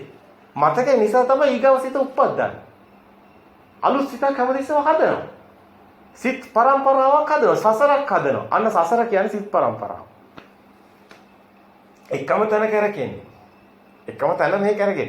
දැන් අම්මට තාමත් තුන තේරුන්නේ නැහනේ. තුන්වෙනි එක තේරුන්නේ නැහනේ. දුකේ ආකාර තුන තේරුන්නේ නැහනේ. එහෙනම් මට කිව්වේ මෙහෙමනේ. ඔව්. දැන් එළිය දරුවෝ ඉන්නේ. ඔව්. හිතේ දරුවෝ ඉන්නේ එකයි. ඊළඟට ඒ දරුවා අන්නේ තුන්වෙනි එක තාම තේරුන්නේ නැහැ. අම්මා තුන්වෙනි එකට තාම හිත ගත්තේ නැහැ. අම්මා අර දෙකේම ඉන්නවා එළියේ අම්මා තුන්වෙනි එකට හිත එන්නේ නැහැ. ඒකයි මේ මම දඟලන්නේ. ඒක තමයි ඒ කියන්නේ. දැන් මට දැනෙනවා මෙහෙන් මගේ විඤ්ඤාණයට දැනෙනවා අම්මට තාම තුන්වෙනි එක එන්නේ නැහැ කියලා. දැන් හිතේ තියෙන දරුවත් නැති වෙනවනේ අන්තිමේදී. දැන් අම්මා කියනවා ඒ කියන්නේ ඉවරුණා. මේ කතාවේ අම්මේ හිතේ තියෙන දරුවා ස්කන්ධය දැකලා යන්නේ. මේ කතාව මෙන්න මෙහෙමයි. එළියේ තියෙන එළියේ දැන් හතරමහා භූතනේ. ඒක වස්තුවක් නැති වෙන්නේ. මේකේ සංඥාවක් තියෙනවා. දරුවා කියන්නේ රූපේ තියෙනවා හිතේ. රූප සංඥාව. රූප සංඥාව අල්ලගෙන අපි දුක් විඳිනවා. හැබැයි කවදාවත් අපිට දරුවෙක් හම්බ වෙලා නැති එකයි මෙතන තියෙන්නේ. දරුවෙක් ඉපදුලා තියෙන්නේ අස කන දිව නාසයෙන් දරුවෙක් ඉපදුනේ කොහොමද කියන එකයි ප්‍රශ්නේ තියෙන්නේ. දැන් මේ සේරම තියෙන හතරමහා භූත නම් මේ කතාව හැටියට. මේ ඔක්කොම හතරමහා භූත නෑ. එළියමයි හිත කියන්නේ. හිත වෙනයි එළිය වෙනයි කියලා දෙකක් නෑ. අපි කොහොමද පේන බව විතරයි කියලා. ඒකට රහතන් වහන්සේට හිස් බල්වත් තියෙන්නේ කිව්වේ. එහෙනම් එළියමයි හිත කියන්නේ. එහෙනම් එළිය මොකුත් නැත්තම් හිතෙත් මොකුත් නෑ. හැබැයි අපි හිතේ තියාගෙන එළිය නෑ කියන්නේ. ඕකයි ප්‍රශ්නේ තියෙන්නේ. ඒකයි මෙතන රූප සංඥාව පෙන්නන්නේ. ඒකයි තුනක් පෙන්නන්නේ. අපි එළියේ නෑ කියනවා හැබැයි හිතේ තියෙනවා. ඒ සෝවාන් වෙන්න පුළුවන් අනාගාමී නෑ. දැන් එතකොට දැන් සෝවාන් කියන්නේ එළියේ නෑ කියන එක තමයි. ඔව්. හැබැයි අනාගාමී කියන්නේ හිතේ තියෙන සංඥාව නැති වෙනවා. අන්න ඒක වෙන්නේ මේක දකින්නම ඕනි. හිතේ තමයි මේ එළිය දරුවෙක් කියන එක ප්‍රඥාප්තිය සම්මුතියක් එහෙම දෙයක් නැහැ. එහෙම දෙයක් නැහැ කියන එක තමයි ස්කන්ධ දුක්ඛ කියන්නේ. ස්කන්ධයෙන් හැදෙන්නේ. අපිට එන්න ප්‍රඥාවෙන්. ප්‍රඥාවෙන් එන්නේ. ඒක ස්කන්ධයක් නැහැ කියලා කියන්නේ. අවසානයේ කියන්නේ ස්කන්ධයක්. ඒක අනාගාමී භූමියේ තියෙන. රූපයෙන් මිදෙනවා සෝවාන්, නාමයෙන් මිදෙනවා අනාගාමී. හැබැයි මේ දෙකෙම මිදුනාම රහත්භාවය වෙන්නේ ස්කන්ධේ සම්පූර්ණම එළිය මුකුත්ම දෙයක් සංඥාවක් මුකුත්ම නැති වෙන තැනට එනවා. හැබැයි ඒ ආවේ නැතත් එයාට යන්තම් හර තියෙනවා නම් අර දැනෙන ගතියක්, අර පණ තියෙන ගතියක්, ආත්මීය ගතියක් නිකන් හැංගෙනවා නම් මම ඉන්නවා වගේ ඒ තාක්ම රහත් වෙලා නැහැ. ඒක තමයි කියන්නේ ආසවක්ඛ්‍යා ඥානය කියලා කෙලෙසේ තියෙන තාන් තමයි මාන්නේ චුට්ටක් හරි තියෙන්නේ. ඒකයි අන්තිමට දස සංයෝජන මාන්නේ තියෙන්නේ. චුට්ටක් හරි හොඳයි කියලා රසයි කියලා යන්තම් හරි හොද්දක හරි දැනෙනවා නම් ඒක විඳිනවා නම් ඒක දැනෙන එක වෙනවද විඳින එක වෙනවද රස රාගන පටිසංවේදීනේ මේක විඳින්න කෙනෙක් නැති එතන තමයි මෙයා ඉස්සලා අවබෝධයෙන් එන්නේ ප්‍රඥාවෙන් දැනගන්නවා මෙහෙම දෙයක් නැති බව. දැන් අම්මා දැනගන්නවා වගේ දැනගන්නවා එළියේ එහෙම දෙයක් නැහැ. ඒක ඊට පස්සේ දැනගන්නවා දැන් දැනගත්ත එක ප්‍රත්‍යක්ෂ වෙන්නත් එපේ. දැනුම තිබ්බට වැඩක් නැහැ. දැන් මේක ප්‍රත්‍යක්ෂ දැන් කවුරු හරි කියනවා මේ ඌක හරි පැණි රහක් කියලා. දැන් මෙයා කවදාවත් කාලා නැති වස්තුවක් කියෝ මේක කාලා නැති දෙයක්. දැන් මෙයා කියනවා ඌක හරි පැණි රහක්. පැණි රහක් වල මෙයා කල්පනා කරනවා උග්ගස් එක රහයි. අන්නාසි තව රහයි. අපල් තව රහයි. මේක මොන වගේද දන්නේ නැහැ නේ. අන්න ඒකනේ ප්‍රශ්නේ තියෙන්නේ කවදාවත් කාලා නැහැ මෙයා. ප්‍රත්‍යක්ෂතාවයේ තියෙන කන්න මොණි කියන එකයි ප්‍රශ්නේ තියෙන්නේ. නැත්නම් යා හිත ඉන්නේ. අර ඒකයි වෙන්නේ අන්තිම මොහොතේ. අන්තිම මොහොතේ අර මාන්නේ චුට්ටක් හරි නැති වෙන ප්‍රත්‍යක්ෂ වෙනවා. ඒක අර මේකේ පෙන්නන්නේ අන්තිමට මාන්නේ කියන එක පෙන්නන්නේ දැන් තුනක් එක්ක රූප රාග අරූප රාග මාන උද්දච්ච අවිජ්ජා. හැබැයි මේ ගැලවෙන්නේ මේ මාන උද්දච්ච අවිජ්ජා එකටමයි ගැලවෙන්නේ. කියන්නේ අවිද්‍යාව කියන්නේ සේරම දැනගන්න එක. ඒ අවිද්‍යාව නැති වෙන්නේ මාන්නයත් එක්කමයි නැති වෙන්නේ. ඒක වෙනම මේක වෙනම කියන එකක් නැහැ. එතකොට මේ උද්දච්ච කියන එකයි මාන්න කියන එකයි මේ තණ්හා මාන දිට්ඨිය එකටම එක මේ ඉලිප්පෙන ගතියමයි තියෙන්නේ. කියන්නේ මේක දැනෙන ගතියක් නැති වෙන එකක් අන්තිමට මේක එතනමයි ෂේ වෙන්නේ. ඒක බුදුන් වහන්සේ පෙන්වන ශුන්‍යතාවය ඇතුළේ. ඒ කියන්නේ මේ මහා ශුන්‍යතාවයකට එනවා මේ නාමයේ රූපේ වෙන් වෙනවා. රූපේ එළියේ නැති වෙනවා. සිතේ එහෙම දෙයක්වත් නැති වෙනවා. ඊට පස්සේ දැන් මේ සිතත් එහෙම දෙයක්වත් නැති වෙනවා මෙයාට. එළියේ දැනෙන විඥානේ බාහිරට අයිතිත් නැහැ. දැන් කපුටෙක් කෑ ගන්න සද්දයක් ආවොත් මෙයාට හිතෙනවා එළියේ කපුටු නැහැ. එළියේ ගිහින් බලන්න ඕන කවන්න මේ හිතින් අදාගෙන තියෙනවා. මොකද එළියෙන් බලන කියලා මෙයා යන්නෙත් නැහැ එළියට. ඊට පස්සේ මෙයාට දැන් දැනෙනවා ඊට පස්සේ හිතෙත් එහෙම දෙයක් නෑ හිතත් මායාවක් නේ ඒකත් බොරුවක් නේ ඒකත් මේ ඇති වෙලා නැති වෙන එකක් මේක මේ සංඥා මායාවට රැවටිලානේ මේ සද්ද කියන ඔක්කොම සද්ද එක වෙන්න ඕන එහෙනම් මේ සද්ද වෙන් කරලා දකින්න එක නෙවෙයි තියෙන්නේ මේ සද්ද වලට නම් ප්‍රඥාව දාන්නේ ප්‍රඥාවෙන් මෙයා මේක දකින්න යෝනිසෝ මනසිකාරේ නුවණේ හැබැයි යාට එන්නකොටම මේක එහෙම ගණන් ගන්න සෙන්ස් එකට එන්නේ නැහැ තාම එන්නකොටම එහෙම ඒක ඉබේම ගණන් ගන්න සෙන්ස් එකට එනවා නම් හරහත් ඒ කියන්නේ මේ එනකොටම යාට ඒක ගණන් ගන්න තැනට එනවා නම් රහත් වෙලා තියෙනවා. හැබැයි මේක ඇතුලේ තව ගොඩාක් දේවල් තියෙනවා. ඒ කියන්නේ එළියේ රූපේ නැති වෙනකොටත් දුක නැති වෙනවා. ඒ කියන්නේ යාට යම්කිසි සමාධියක් ඇති වෙනවා. ඒ කියන්නේ ප්‍රීති මේ දැන් ප්‍රථම ධ්‍යාන මේක එනවා. ධ්‍යාන අරූප ධ්‍යාන වල පෙන්නනවානේ. දැන් මෙතන පෙන්නනවා ලෞකික ධ්‍යාන තියෙනවානේ. ප්‍රථම ධ්‍යාන විතක්ක ਵਿਚාර ප්‍රීසුක ඒකාග්‍රත ලෝකෝත්තර භූමියේ තියෙනවා ප්‍රථම ධ්‍යාන. ලෝකෝත්තර භූමියේ තියෙනවා දැන් එළියේ රූපේ නැගිටිනකොට ඒකට තියෙන අර ආසාව අර කාමච්ඡන්දේ කැමැත්ත ඒව නැති වෙනවනේ. ඒක කාමච්ඡන්දේ නැතන කාමරාග පටික තුනි වෙනකොටම ධ්‍යානයක් තියෙනවා. ධ්‍යාන පනවන්නේ එතනින්. ධ්‍යාන පනවන්නේ කාමච්ඡන්ද මේ කාමරාග පටික නැති වෙන තැන.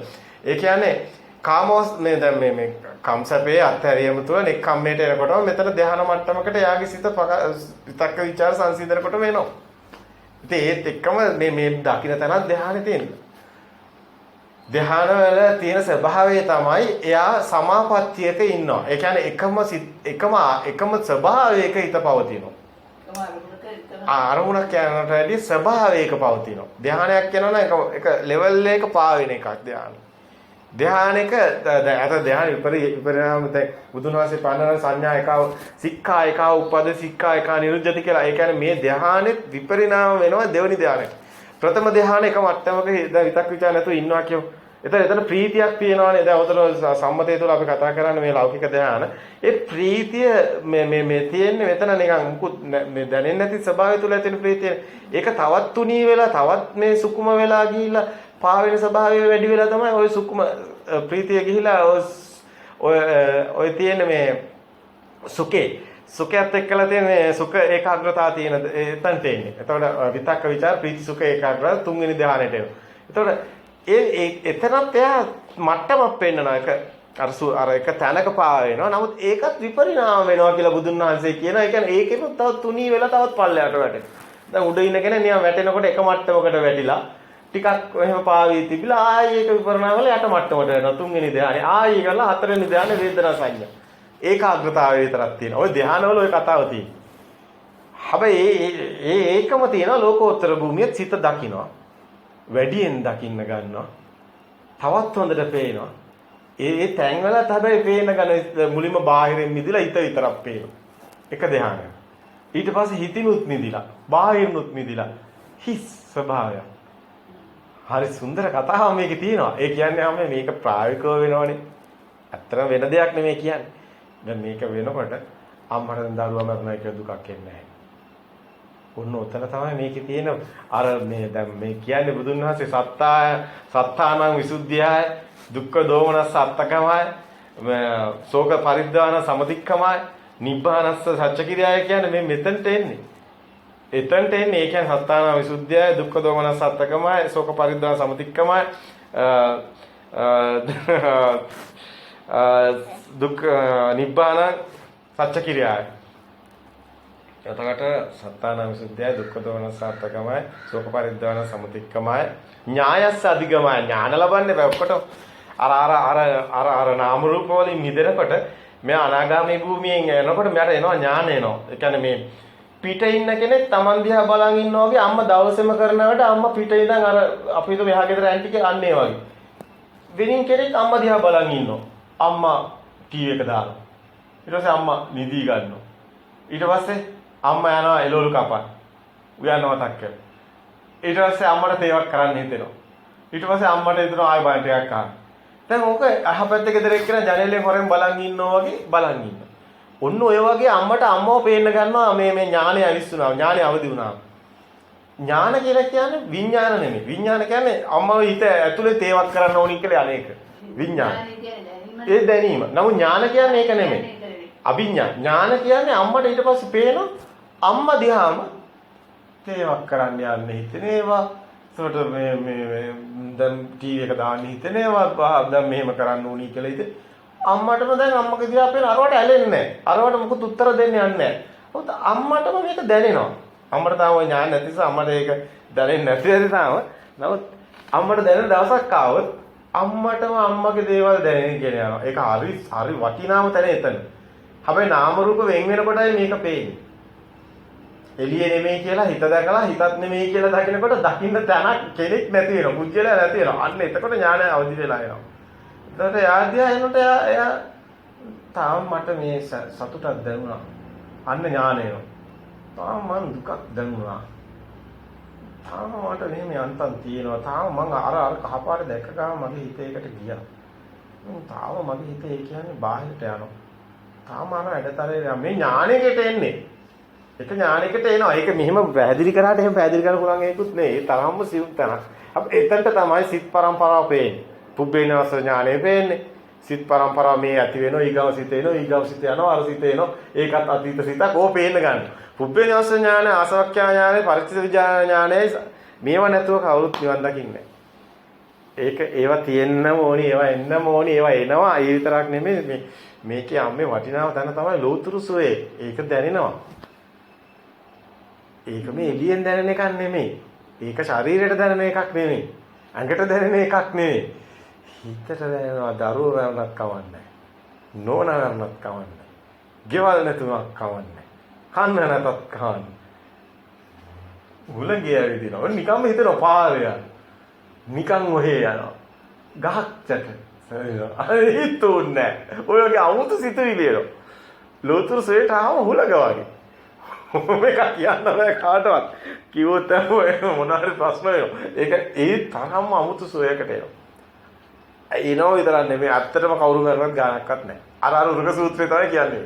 උරග සූත්‍රයේ තාත්තයි පුතයි යනවා. ගිහිලා පුතා සර්පෙක් ගාලා මැරෙනවා. තාත්තා දීකැඩියක් දාලා කිවෙට්ටයක් අයින කරලා කිමුගුණ ගාලා යන කාටද පුළුවන් දරුවෙකුට එහෙම කර යන්න නේද? අම්මට ඒක දැන් කියනකොට තියෙන ඒක කරන්න බෑ වගේ ඉතින්. එයා දැන් එහෙනම් අනාගාමී භූමියෙන් ඉන්න ඕනේ. ඉන්න කෙනෙක් නේ ඒකනේ. අනාගාමී භූමියෙන් ඉන්න ඕනේ. එහෙම මොනවා තමයි එතන. අහනවනේ. ඒ සක්‍රය කියන්නේ මේ තෙතේ කතාවක්. අම්මා හැමතිස්සෙම බාහිරට දාන්න එපා දෙයියෝ සක්‍රය. නෑ. එතකොට අම්මා අපි එතනින් පොඩි ඔව් සක්‍රය එහෙම දෙයක් තියෙනවා. සක්‍රය ඇවිල්ලා අහනවා කියලා ඒකේ තියෙන තිය පොතේ ලියලා තියෙනවා. සක්‍රය කියන්නේ මේ හිතේ තියෙන සුද්ධාත්මය. දැන් ඔක ක්‍රිස්තියානි කාරණේ සුද්ධාත්මය එකයි. ඒක නිසා මේක තෝරගන්න බෑ. නමුත් අර අනාගාමී භූමියේ නාමයෙන් රූපයෙන් මිදුනහම මේක ප්‍රභාස්වර සිත හම්බ වෙනවා. ඒ ප්‍රභාස්වර සිත තමයි සුද්ධ සිත. එතන තමයි සුද්ධ ආවාසවල උපදින එක. කෙනෙක් මැරුණොත් එයාට නාම රූප දෙකෙම මිදිලා නිසා කාම භූමිය උපදින්නේ නැහැ. ඒකයි හේතුව. කාම භූමියේ තමයි සත්තු ඉන්නේ. සත්තුන්ගේ ওই හාස විඥානවල අපි මේ අන්තිම ශක්ති කතාවක්නේ කතා කරන්නේ. ඒතර විඥාන ශක්තියක් ඉන්නේ කාම භූමියේදී. ඉතින් මේ කාම භූමිය තමයි. කාම භූමියේ ලෝකෝත්තර සිත් අත්‍තරම කාම භූමිය කියන්නේ මේ ඉන්න පොළව නෙමෙයි. අපි ඉන්න මේක තමයි. නෑ පොළව නෙමෙයි. කාම භූමිය කියන්නේ හිත, ඉන්න හිත. අම්මා හිතන් ඉන්නා නම් මේ පුටුව තියනවා කියලා කාම භූමිය තමයි. පුටුවේ සැපේනවා නම් කාම භූමිය. කාම භූමියේ තියෙන හිතේ බුදුහාමුදුරු තුන් භූමිය පැනනුවේ හිතට. ත්‍රිලෝකනාථ තිලෝගුරු සම්මා සම්බුදු කියන වචනේ තේරුම කාම භූමිය, රූප භූමිය, හිත එළිය කොහෙවත් කියලා බුදුහාමුදුරු මේ මොනාරි අරන් ගිහලා යුද්ධ කරාද? බුදුහාමුදුරු ගයා ශීර්ෂයේ බෝධි මූලේ නැගිටින්න නැතුවනේ හිටියේ.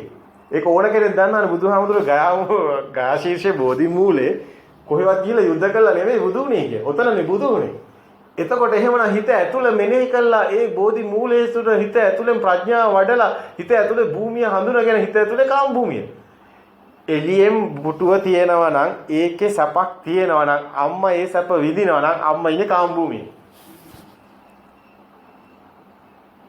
සත්තුත් එහෙමයි. සත්තු හේවන හොයාගෙන යන්නේ යවුව වැටෙනවනේ. කාම භූමියේ ඉඳලා. එයා සැප හොයන. ඊට වැඩි හොඳ සැපක් තියෙනවා නම් එතන. ඊට වැඩි හොඳ රස කෑමක් තියෙනවා නම් එතන. එහෙම කන මිනිස්සුත් එහෙමයි. කාම භූමියේ මිනිස්සයා. ආයේ කාම කොනිට නෑ ඔය අම කන්න කියලා අර මිනිස්සෙක් කියනවා. අයියා කාම භූමියෙන් මිදිලා. මේ කාර්ය සියුම්නේ. එතන අම්මා මේ අපට දැන් ඒක තමයි අම්මගේ අලුත් කාරණානේ අම්මගේ ඔළුවේ තියෙන ඒ රොඩු ටික ඉවත් වෙන්න ඕනේ. ඒකයි මම කියන්නේ. ඒකයි මම අම්මට කියන්නේ සක්‍රය අරෙන් එනවයි කියනකොටම හිත දකින්න කියලා. ඒක නෑ. හිත දකින්න හිත ප්‍රභාස්වර සිතයි ඒක කියන්නේ. ප්‍රභාස්වර සිතයි ඒක කියන්නේ. ඇති හොඳටම ඇති වැඩිත් එක්ක. නාමය කියන්නේ මොකද කිව්වේ දැන්? මම කියන්නේ නාමය කියන්නේ හිත ඇතුලේ තියෙන එකක්. රූපය කියන්නේ එළියේ තියෙන එක. ඒතකොට මේ දෙකේ එකතුව තමයි සිතක් පහළ වෙන්නේ. නැත්නම් සිතක් පහළ වෙන්නේ නැහැනේ. වැරදිද? නාමය කියන්නේ ඇතුලේ. ඇතුලේ කියන්නේ? තමන්ගේ නේ. දැන් ඇතුලේ හිතක් නැහැනේ. හරි කමන්නේ කොහොමද එහෙම කියමුකෝ හරි නාමය කියන්නේ මේ පැත්ත. එහෙම කියමු. එතකොට රූපය කියන්නේ පිට. පිට. ඒක පිට කියන්නේ මොනවද රූපය? පිට කියන්නේ දැන් මේ පුටුව රූපයක්. ඒකට තමයි අපි නමක් දාගන්න තියෙන්නේ. නම්මත නම පුටුව කියලා.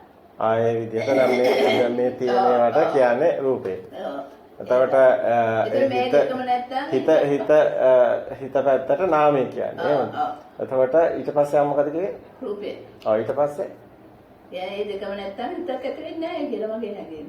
දෙකම නැත්තම් හිතක් ඇති වෙන්නේ නැහැ. හිතක් කියන්නේ ස්තරෝම නෙමෙයි ඒක හිත උනත්. හිත උනත් හටගෙන නැති වෙනවා. නැති වෙනවනේ. දැන් අම්මට උඩට වැඩිය පොඩක් දැන් ඕක ඇවිල්ලා පොඩ්ඩක් මේ පල්ලෙහාම තරක්.